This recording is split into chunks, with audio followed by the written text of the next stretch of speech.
चुनाव किधर जाएगा उज्जैन का? चुनाव निश्चित रूप से भाजपा के पक्ष में जा रहा है। भाजपा की पूरे शहर में हवा चल रही है और भारतीय जनता पार्टी ने लगातार विकास किया है। और विकास आप देखिए, आप आए होंगे तो सड़कें चारों ओर 4 लेन दिखी कि नहीं दिखी आपको, पुल बने कि नहीं बने, अस्पताल अच्छे बन रहे हैं कि नहीं बन रहे, स्पेशल वार्ड बन रहे हैं, नए नए निर्माण हो रहे हैं, नित नए निर्माण। महाकाल लोक के बाद रोजगार बढ़ा है। हमारे मुख्यमंत्री जी ने यहाँ पर इतने उद्योग खोले कि प्रतिभा सिंथेटिक्स, अमूल जैसे कई प्लांट हमारे यहाँ आ रहे हैं और इसमें 11,000 से ज्यादा लोगों को रोजगार अभी मिल रहा है आने वाले समय में। तो कुछ और लोगों से पूछते हैं कि विकास की बात कर रहे थे बीजेपी से, आपको क्या लगता है कि विकास की क्या बयार बह रही है मध्य प्रदेश में, खासतौर से लोकसभा चुनाव होना है, उज्जैन में आप क्या देखते हो? देखो, ऐसा है कि 2003 के पहले मध्य प्रदेश एक बीमारू राज्य था। जब से भारतीय जनता पार्टी की जब सरकार आई है, उसने डेवलपमेंट किया है। लोकसभा की अगर बात करते हैं चुनाव की, तो हमारे पास एक ऐसा चेहरा है अनिल फिरोजिया, जो कि विकास पुरुष के नाम से जाना जाता है। मैं पक्ष की बात नहीं करना चाहता हूं। उन्होंने चारों तरफ सड़कों का जाल बिछाया, कई हॉस्पिटल के लिए बनवाए, उसके बाद में उन्होंने जो बीमारी सहायता है गरीबों के लिए वो चालू करवाई। और मैं कांग्रेस वाले से ये पूछना चाहता हूं कि आपके प्रधानमंत्री का चेहरा है कौन? उज्जैन में विकास देखो तो चारों तरफ सड़कें खुदी हुई पड़ी हुई है। टाटा का काम कब से चल रहा था, लेकिन वो अब तक भी चल रहा है। शिप्रा देखो, गंदे नालियों का पानी शिप्रा में आज भी मिला हुआ है।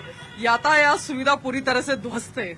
महाकाल लोक जब से बना हुआ है, भ्रष्टाचार चरम सीमा पे है। लोग लगातार कांग्रेस छोड़ के क्यों जा रहे हैं? ईडी ने अलग अलग तरह के जो छापे पड़ रहे हैं, उनको किसी तरह के प्रेशराइज करके ले जाया जा रहा है। और एक महिला के तौर पर आपसे एक सवाल मैं पूछना चाहता हूं कि कांग्रेस पार्टी के नेता महिलाओं को लेकर जो बयान देते हैं, हाल ही में आपने सुने होंगे, एक स्वतंत्र महिला के रूप में क्या विचार आप रखते हैं? ये कांग्रेस के लोगों के मुंह से ही नहीं निकलता, बीजेपी के लोगों के मुंह से भी निकलता, उनके नेताओं के मुंह से। लेकिन बीजेपी मुद्दा बना लेती है, कांग्रेस मुद्दा क्यों नहीं बना पाती?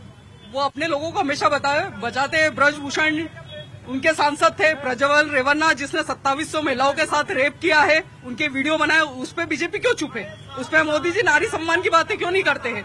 आज नारी सुरक्षित नहीं है, इनकी एक की जबान नहीं खुलेगी। प्रज्वल रेवन्ना को जर्मनी क्यों भगा दिया गया? 2700, एक नहीं, 2 नहीं, 3 नहीं, 2700 महिलाओं के वीडियो बरामद हुए हैं, उस पर बीजेपी क्यों चुप है? पार्टी के प्रवक्ता के तौर पर भी और उज्जैन के बड़े नेता के तौर पर नारी का अपमान हुआ है, माता बहनों का अपमान हुआ है। भारतीय जनता पार्टी ने सदैव विरोध किया है और कानून ने अपना काम किया है। ये राजनीति करते हैं और भारतीय जनता पार्टी की सरकारें कानून के तहत अपना काम करती है। मेरे विद्वान साथी ने कहा, सम्माननीय रवि राय जी ने, उन्होंने कहा कि सारा विकास तो कांग्रेस के जमाने का है। किस प्रकार का विकास कांग्रेस के जमाने का है? उज्जैन वासी जानते हैं कि जब हम उज्जैन में आते थे तो रोडें कैसी थी, पूरे मध्य प्रदेश के रोडों के हाल क्या थे, गड्ढे हैं रोड में या रोड में गड्ढा है, ये हम सब जानते हैं कि क्या हाल थे। बिजली के क्या हाल थे, बिजली आती है कि जाती है पता ही नहीं चलता था। और पानी के क्या हाल थे, क्या सिंचाई थी, तक मैं आंकड़ों के साथ बात कर सकता हूं, लेकिन मैं और भी उनकी बातें बताना चाहता हूं। उन्होंने कहा सारा विकास उस समय का है। अरे आपके समय के जिन्होंने आपने प्रधानमंत्री जी का नाम गिनाया है, उन्होंने खुद कहा था कि मैं 1 रुपया पहुंचाता हूं, मात्र 15 पैसे नीचे पहुंचते हैं। 15,000 इंदिरा आवास में पहुंचाते थे मकान बनाने के लिए, तो 2,000 रुपए पहुंचते थे। आज 2.5 लाख रुपए पहुंचते हैं और 1 नहीं 2 नहीं 4 करोड़ आवास 2.5 लाख के पूरे देश में बनते हैं। रवि जी, आपसे सवाल करते हैं इसी बात पर। बहुत सारी चीजें कही, भ्रष्टाचार का मुद्दा आ रहा है, आवास का मुद्दा आ रहा है, क्या कहेंगे? मेरा ऐसा कहना है कि जो सड़कों की बात प्रवक्ता जी कर रहे हैं, ये टोल आधारित सड़कें हैं। जो अस्पतालों के डेवलपमेंट की बात कर रहे हैं, उज्जैन के आज भी अभी हॉस्पिटल में चले जाओ, अगर कोई भगवान नहीं करे कोई 10-20 लोग यहाँ घायल हो जाए तो डॉक्टर नहीं मिलेंगे वहां पर।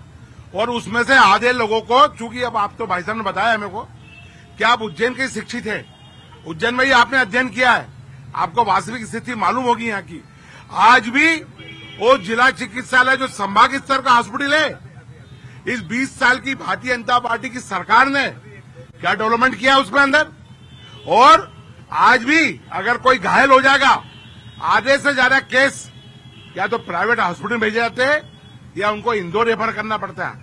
ये स्वास्थ्य सुविधा आपकी, ये सड़कों की परिवहन की व्यवस्था है आपकी, क्या है आपकी यातायात व्यवस्था, ये देखिए चारों तरफ, ये कोई विकास होता है ऐसा? और अभी भी कह रहे हैं कि बहुत सारे काम बाकी है। क्यों काम बाकी भाई? चुनाव का टाइम काम बाकी है। मैं नाम लेना चाहूंगा दिग्विजय सिंह जी का। मैंने उनका कार्यकाल देखा है और उस समय जैसे भाई साहब ने अभी फरमाया कि हम गड्ढों में सड़कें ढूंढते थे, न सड़क होती थी, न पानी मिलता था, न लाइट मिलती थी। लाइट जाती थी तो आने के पते नहीं रहते थे। परिवहन की व्यवस्था इतनी गंदी रहती थी कि आपको मैं बता नहीं सकता। और सरकारी अस्पतालों की, जैसे भाई साहब ने अभी फरमाया कि सरकारी अस्पतालों की व्यवस्था अभी खराब है, नहीं, पहले से काफी अच्छी है। अभी हम सरकारी अस्पताल माधवनगर में भी बनाए, चरक हॉस्पिटल हमने बना है, ये वाले हॉस्पिटल की भी व्यवस्थाएं पहले से बहुत अच्छी हैं। और पहले भी रेफर किया जाता था। केस जब बिगड़ जाता है तो प्राइवेट हॉस्पिटल में या इंदौर में पहले भी रेफर किया जाता था। आज के ये कोई नई बात नहीं है रेफर करना। तो पहले इस 20 साल में जो भारतीय जनता पार्टी सरकार ने मध्य प्रदेश को दिया है वो पहले कभी नहीं मिला है। भारतीय जनता पार्टी ने जो काम किए जनता ने अपनी आंखों से देखे हैं, यही घंटाघर पे डिबेट हो रही है। इसी घंटाघर पे अभी 1 घंटे तक लाइट नहीं थी। ये भाई से आदरणीय भाई साहब इस चीज के गवाह है।